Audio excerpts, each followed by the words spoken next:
징역 3년. 자, 가족 여러분, 진짜 이거 한번 좀 잘 들으시고 우리 가족 여러분들 생각도 좀 듣고 싶은데 좀 의견을 내주시죠. 자, 이 기자 일단 어떤 사건인지 좀 설명 좀 해주시죠. 일단 2001년에 일어난 이 성범죄 사건의 진범이 거의 20년 만에 19년이거든요. 19년 만에 붙잡혀서 이제 재판을 받았던 사건입니다.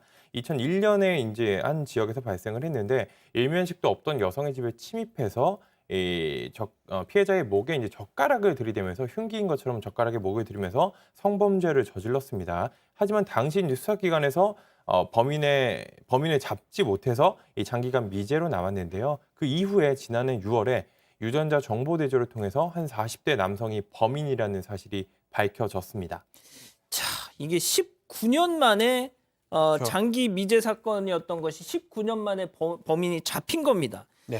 자, 이게 뭐 좀 DNA가 그렇죠. 예. 성폭력 처벌 특례법입니다. 이 특례법 2010년도에 제정이 됐었는데 공소시효 관련해서 두 가지 아주 중요한 특칙을 줬어요. 그 중에 하나가 미성년자가 피해자일 때 성인 될 때까지 공소시효가 정지된다는 거. 그게 첫 번째고 두 번째는 이겁니다. DNA가 확보된 이 상황에서는 10년 더 연장을 한다는 겁니다. 그러니까 15년에서 10년 연장하면 25년이 되겠죠. 그러다 보니까 19년이 지났지만 공소시효가 연장이 됐기 때문에 그래서 이 사람 같은 경우는 처벌이 되고 사실은 지금 DNA 기법을 통해서 많은 범죄를 발견해내고 있어요. 특히 예전에는 DNA 증폭 기술이나 이런 게 없어가지고 예전에 보관하고 있던 거를 지금 증폭을 한다든지 아니면 이 DNA 있다 해가지고 찾아내는 게 아니고 비교해서 그렇죠. 같은지 다른지를 확인하는 거거든요. 그래서 중요 범죄, 뭐 살인이라든지 강간이라든지 중요 범죄에 대해서 11개 범죄에 대해서는 이게 국가가 수집을 해서 범인 검거에 지금 활용을 하고 있는 그런 상황입니다. 자, 저는 말이죠. 저는 이 자를 저는 진짜 개인적으로 정말 용납이 안 되는 것이 2001년에 그걸 하고 나서 그건 미제 사건이 됐고요. 이후에도 수차례 같은 짓을 그렇습니다. 10번 넘게 좀 범행을 했습니다. 그래서 2003년부터 이제 범행 사실이 이미 밝혀져서 재판을 다 받아서 징역 12년을 살았습니다. 뭐 야간 주거 침입과 강제 추행까지 갖가지 범행이었고 12년을 살고 19년에 나왔는데 출소한 다음에 8개월 만에 거의 8개월 만에 이번에 이거 DNA 검사를 통해서 20대 여성을 성폭행한 과거 전력이 드러나면서 다시금 이제 재판에 넘겨지게 됐습니다. 자, 교수님 일단 이 범죄 전력을 보면 강도, 강간, 강제 추행 이거를 수년 동안 계속 반복을 했어요.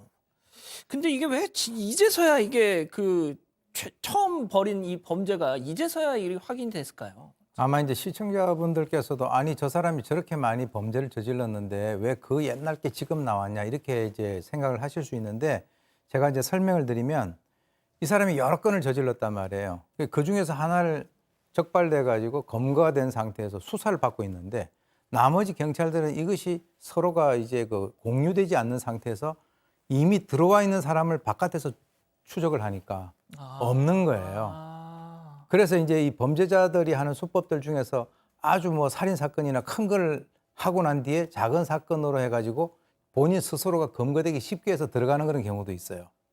진짜요? 예. 그런데 이제 지금까지는 DNA 분석 속도라고 하는 이것이 굉장히 이제 좀 이전보다는 훨씬 더 빨라졌기 때문에 이제 앞으로는 점점 이런 사례 같은 것들이 줄어들 가능성이 높다. 그렇게 봅니다. 자, 그런데 말이죠. 이 남성 1심에서도 또 2심에서도 징역 3년. 예, 맞습니다. 3년.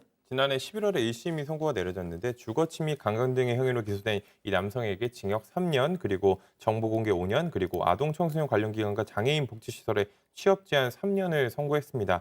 이 피고인 같은 경우는 항소를 했지만 항소심 재판부 역시 기각을 하고 징역 3년을 유지했는데요. 이 당시 이제 재판부는 이런 죄질이 나쁘다라고 설명을 했고요. 그리고 이제 오랜 기간 범인이 검거되지 않아 피해자가 공포심을 떨쳐버리기 못했을 점 보이는 점, 그리고 피해자가 엄벌을 받았으면 하는 입장을 유지하고 있는 점을 고려했다고 했습니다. 다만 이 피고인이 12년을 살고 나서 약 8개월 정도는 그래도 사회인으로서 이제 복귀를 하기에 뭐 일정한 주거도 정하고 뭔가 취직도 하고 이런 점들을 이제 정상을 참작했습니다.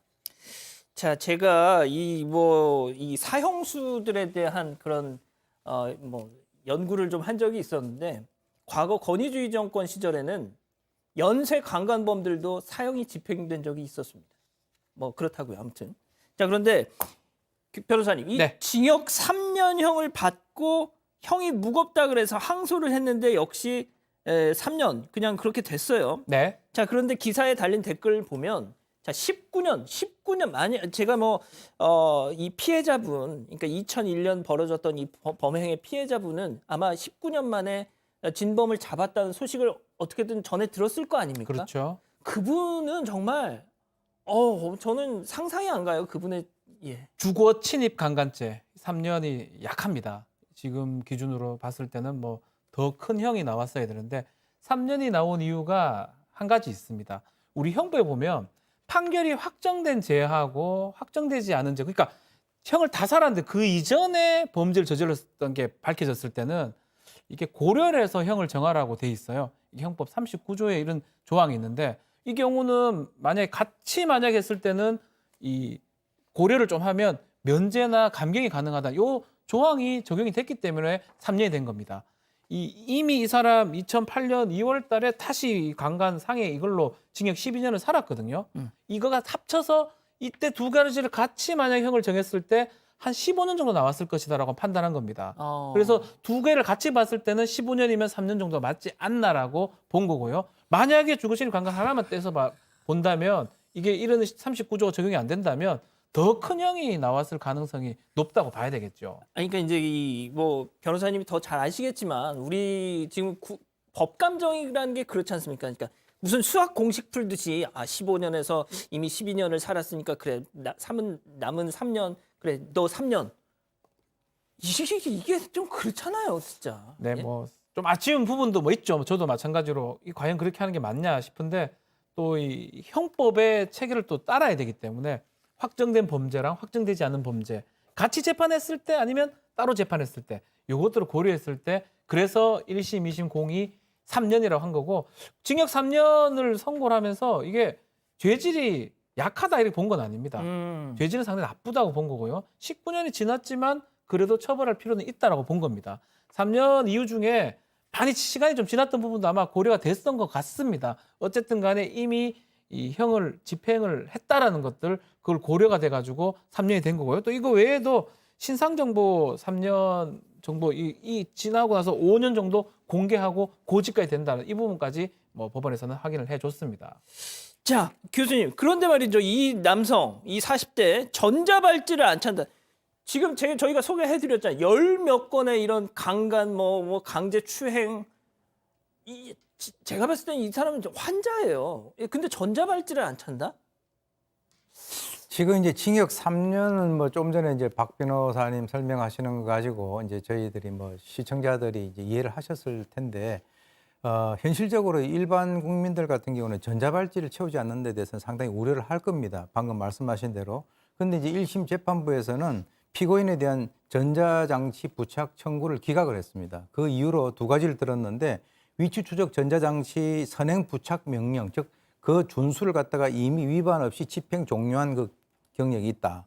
그다음 또 하나는 위험성 평가에서 이건 이제 그 재판부에서 판단을 하는 것인데 기준점보다 낮다라고 이제 판단을 했는데 그러면서 이제 이 남성 같은 경우는 성폭력 범죄가 몸에 익어버렸거나 장래 재차 성폭력 범죄를 할 것이다라고 하는 그런 어떤 그 정확하게 단정할 수 없다라고 하는 그 이유를 댔는데요.